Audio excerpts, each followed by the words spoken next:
Hello दोस्तों, the great soul channel में आप सभी लोगों का स्वागत है। आज हम ईवीएस के कुछ इंपॉर्टेंट क्वेश्चन को डिस्कस करेंगे जो कि आपके सीटेट एग्जाम के लिए वेरी हेल्पफुल रहेगा। तो चलिए स्टार्ट करते हैं। आज का पहला क्वेश्चन, पेयजल में नाइट्रेट की अधिक मात्रा से बच्चों में कौन सा रोग हो जाता है? तो इसका आंसर है ब्लू बेबी सिंड्रोम या मिथेनोग्लोबिनिया। मतलब हमको हर जगह स्वच्छ जल की आपूर्ति नहीं हो पाती है। कहीं कहीं ऐसा होता है कि जल में इम्प्योरिटीज़ के रूप में नाइट्रेट या आर्सेनिक की मात्रा घुली रहती है, जिसका सेवन करने से हमको विभिन्न प्रकार की बीमारियां हो जाती हैं। तो अगर उसमें किसी जल में नाइट्रेट की मात्रा घुली हुई है तो उससे हमको कौन सी बीमारी हो जाती है? तो ब्लू बेबी सिंड्रोम या मिथेनोग्लोबिनिया। और इसको साइनोसिस भी बोलते हैं। क्या बोलते हैं? साइनोसिस। अगर ये रोग हो जाता है तो बच्चा जो बच्चा पैदा होता है उसके जो खून का रंग हो जाता है वो कैसा हो जाता है? वो नीला लाल हो जाता है। नीला लाल हो जाता है। और वैसे हमारे जो ब्लड का कलर होता है वो कैसा होता है? वो ब्राइट रेड रहता है। लेकिन अगर ब्लू बेबी सिंड्रोम अगर उसको बीमारी है तो उसको कौन सा रोग हो जाएगा? नीला उसका जो खून का रंग कैसा हो जाएगा? नीला लाल हो जाएगा। उसका जो पूरा शरीर है वो भी नीला हो जाता है, यहाँ तक कि उसके ओठ के रंग और जो नाखून के रंग होते हैं वो भी नीला हो जाता है। और उसमें ब्लू बेबी सिंड्रोम में क्या होता है? मेनली ऑक्सीजन की कमी हो जाती है। फिर नेक्स्ट है, नाइट्रोजन स्थिरीकरण में कौन सा तत्व महत्वपूर्ण योगदान करता है? तो पहले हम जानते हैं कि नाइट्रोजन स्थिरीकरण होता क्या है। लेग्यूमिनस प्लांट जिसे दलहनी फसल भी कहते हैं वो वायुमंडल से नाइट्रोजन को डायरेक्टली नहीं ले पाते हैं। मतलब ये वायुमंडल से N2 फॉर्म को डायरेक्टली नहीं ले पाते हैं, लेकिन इसके कंपाउंड को क्या करते हैं? ये ले लेते हैं। जैसे कि NO2 हो गया, NO3 हो गया, ये नाइट्रेट हो गया, ये नाइट्राइट हो गया। तो इस फॉर्म को ये ले लेते हैं। तो ये नाइट्रोजन को ये इसके कंपाउंड में ब्रेक कौन करता है? तो जो लेग्यूमिनस प्लांट की जो जड़ें होती हैं, जड़ों की जो गांठें होती हैं उसमें राइजोबियम नामक बैक्टीरिया पाया जाता है जो नाइट्रोजन को नाइट्रोजन कंपाउंड में ब्रेक कर देता है। तभी क्या करता है? लेग्यूमिनस प्लांट उसको इसलिए ले लेते हैं, मतलब नाइट्रोजन को तब वो फिक्स कर देता है। उसी को बोलते हैं नाइट्रोजन फिक्सेशन। और नाइट्रोजन स्थिरीकरण में ऐसा कौन सा एलिमेंट है जो इम्पोर्टेंट रोल प्ले करता है? तो वो है मॉलिब्डेनम। नेक्स्ट है, अमरबेल किस प्रकार का परजीवी है? तो पहली बात तो अमरबेल में जो है क्लोरोफिल नहीं होता है। अमरबेल में क्लोरोफिल नहीं पाया जाता है। तो जाहिर सी बात है, अगर क्लोरोफिल नहीं पाया जाता है तो अपना खाना स्वयं नहीं बना पाता है। उसका धरती या पृथ्वी से कोई भी संबंध नहीं रहता है। वो किसी न किसी पेड़ पे पैदा होता है या उगाता है, और उसी से क्या करता है? जिस पेड़ पे वो पैदा होता है उसी से क्या करता है? वो अपने भोजन को ग्रहण करता है। मतलब जिस पेड़ पे पैदा होता है उसको होस्ट बोलते हैं, और जो पैदा हुआ मतलब जो अमरबेल को क्या बोलेंगे? पैरासाइट बोलेंगे। और जिस पेड़ पे पैदा हुआ उसको क्या बोलेंगे? होस्ट बोलेंगे। तो जो पैदा होता है तो जितना भी उसको भोजन लेना रहता है या भी जो भी पोषक तत्व लेना रहता है वो किससे लेता है? वो अपने होस्ट से लेता है। कभी कभी तो ऐसा होता है कि ये अपने होस्ट से इतना पोषक तत्व ले लेता है कि वो ख़त्म ही हो जाता है। तो ये बोल रहा है कि अमरबेल किस प्रकार का परजीवी है या किस प्रकार का पैरासाइट है? तो पूर्ण स्तंभ परजीवी है। नेक्स्ट है, सामान्यतः वायुमंडल के किस मंडल में ओजोन मंडल पाया जाता है? तो कुल कितने मंडल होते हैं? कुल 5 मंडल होते हैं। जैसे कि पहला हो गया क्षोभ मंडल, दूसरा हो गया संताप मंडल,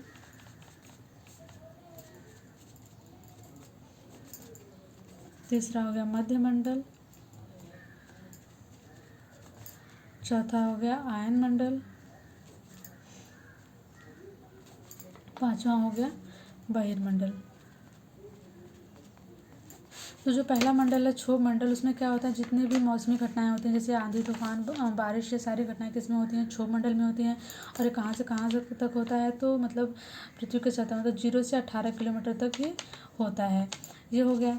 अब बोल रहा है कि संताप मंडल में क्या होता है कि मतलब इसके नाम से समझ में आ रहा है कि इसमें टेम्परेचर कैसा होता है? समान होता है।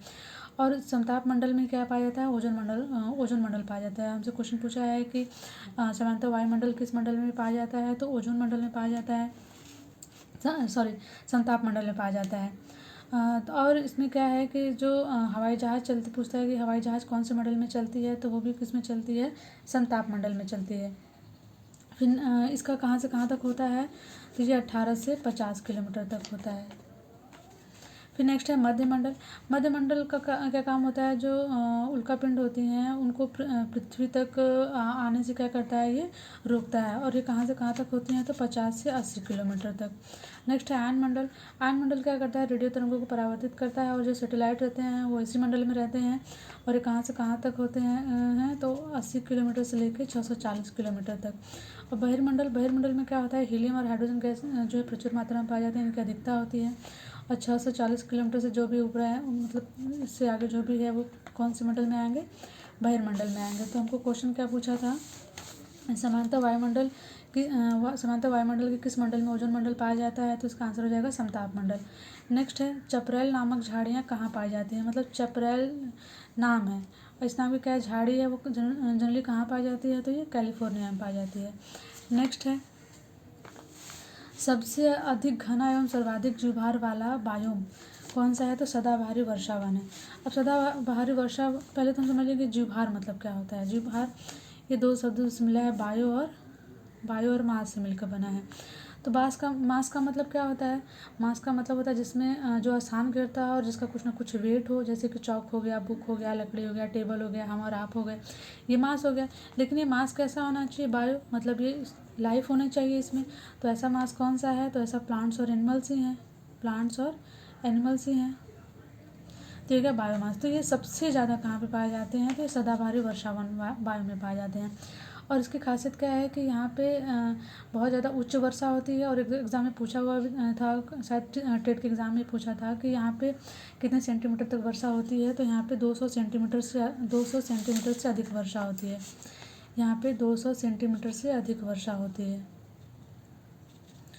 और मतलब यहाँ पे दिन भर में एक ना एक बार जो है वर्षा हो ही जाती है। और इसका जो ये कहाँ से मतलब कितना फैला हुआ है, तो ये पूरे अमेजॉन बेसिन में, कांगो बेसिन में, और भारत में ऐसा भारत में सदाबहारी वर्षा वन बायोम कहाँ पाया जाता है, तो पश्चिमी तट में और असम में पाया जाता है। कहाँ पे पाया जाता है, पश्चिमी तट और असम में। भारत में ऐसा क्षेत्र कहाँ पाया जाता है, पश्चिमी तट और असम में।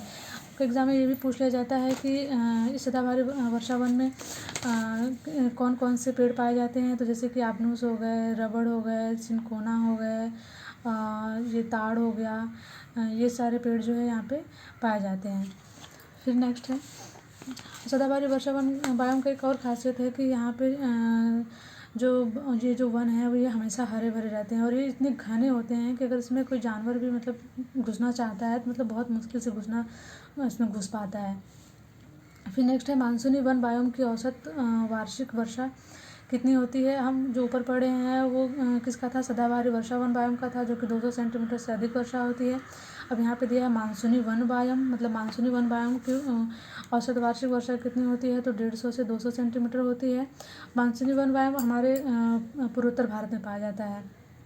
और यहाँ पे कैसे पेड़ पाए जाते हैं, जैसे कि नीम हो गया, कटहल का पेड़ हो गया, पीपल हो गया, शीशम हो गया, ये सब जो है ये मानसूनी वन बायोम में के क्षेत्र में ऐसे पेड़ पाए जाते हैं। और इसमें एक पेड़ पाया जाता है साल का पेड़। कई एग्ज़ाम में पूछा हुआ है कि ये जो ट्रेन की रेलवे स्लीपर लाइन होती है वो किसकी बनी रहती है, तो साल के पेड़ की ही बनी रहती है। मतलब आपने ट्रैकों पे देखा होगा नीचे जो लकड़ी बिछी होती है वो किसके कौन से पेड़ की होती है, तो साल के पेड़ की होती है। फिर नेक्स्ट है टुंड्रा वन में पाई जाने वाली वनस्पतियों को क्या कहते हैं, तो टुंड्रा वन में पाई जाने वाली वनस्पतियों को क्रायोफाइट्स कहते हैं। Thank you for watching this video.